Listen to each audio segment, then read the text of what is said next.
သူ့ရှေ့မှာမိမျောနေတဲ့ကောင်မလေးရဲ့လက်ချောင်းပေါ်ကိုလူတစ်ယောက်ကသူကိုယ်တိုင်လက်စွပ်တကွင်းကိုတိတ်တဆိတ်စွပ်ပေးလိုက်တယ်။အဲ့ဒီကောင်မလေးကသူ့တူမဖြစ်ပေမဲ့သွေးသားတော်ဆက်မှုမရှိပါဘူး။ဒါပေမဲ့သူမအပေါ်ထားတဲ့အချစ်ကိုတော့နှစ်ပေါင်းများစွာရင်ထဲမှာပဲမြုပ်နှံထားခဲ့ရတယ်။ဒီနေ့တော့သူမသတိလစ်နေချိန်မှာပဲသူ့ရင်ထဲကစကားတွေကိုအားလုံးဖွင့်ဟပြောဆိုလိုက်တယ်။ဒါပေမဲ့သူ့ရဲ့ဝန်ခံစကားတွေပြောပြီးတာနဲ့ကောင်မလေးကထာဝရထွက်ခွာသွားခဲ့တယ်။သူအဲ့ဒီအဖြစ်ကိုလက်မခံနိုင်ခဲ့ဘူး။နှစ်ပေါင်းများစွာချစ်လာခဲ့တဲ့သူကဒီလိုလွယ်လွယ်နဲ့သူ့ကိုထားသွားမယ်ဆိုတာကိုမယုံနိုင်ခဲ့ဘူး။ဒါပေမဲ့သူမသိခဲ့တာတစ်ခုရှိတယ်။ကောင်မလေးဟာသုံးနှလုံးလုံးမေ့မျောနေခဲ့ပေမဲ့သူပြောခဲ့တဲ့စကားတိုင်းသူ့ရဲ့အချစ်ဝန်ခံမှုတိုင်းကိုအားလုံးကြားနေရခဲ့တာပါ။ဒါကြောင့်အသက်မဆုံးခင်နောက်ဆုံးချိန်မှာသူမကစိတ်ထဲမှာသစ္စာတစ်ခုပြုလိုက်တယ်။နောက်ဘဝတစ်ခုထပ်ရခဲ့မယ်ဆိုရင်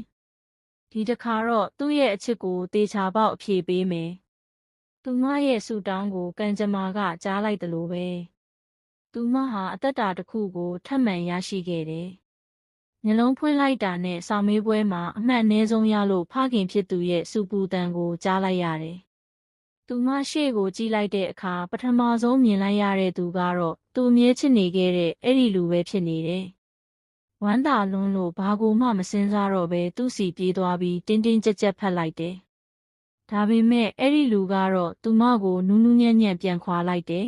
။အဲ့ဒီအချိန်မှာပဲသူမကဘဲဘက်လက်ပေါ်ကအထက်တန်းကျောင်းတုန်းကမီးလောင်တန်းရအမာရွတ်ဟာပျောက်ကင်းနေတာကိုသတိထားမိလိုက်တယ်။အဲ့ဒီအခါမှသူမနားလည်သွားတယ်။သူမဟာအထက်တန်းနောက်ဆုံးနှစ်ကိုအချိန်ပြန်ရောက်လာခဲ့တာပါ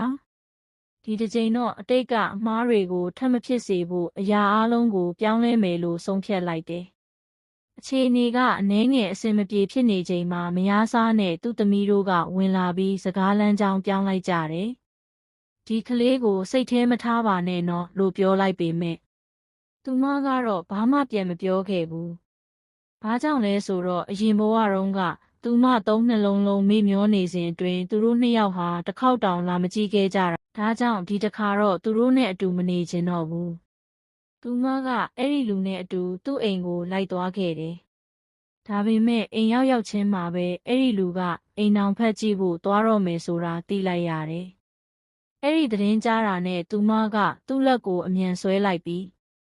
ဒီနေ့ကျမအိမ်စာလုပ်တာကိုရှင်ကတင်ပေးရမယ်လို့ပြောလိုက်တယ်။အဲ့ဒီစကားကြောင့်သူကအိမ်အောင်ဖက်သွားကြည့်မဲ့အစီအစဉ်ကိုချက်ချင်းဖျက်လိုက်တယ်။ဒီနောက်မှာတော့သူတို့နှစ်ယောက်ရဲ့ကံကြမ္မာ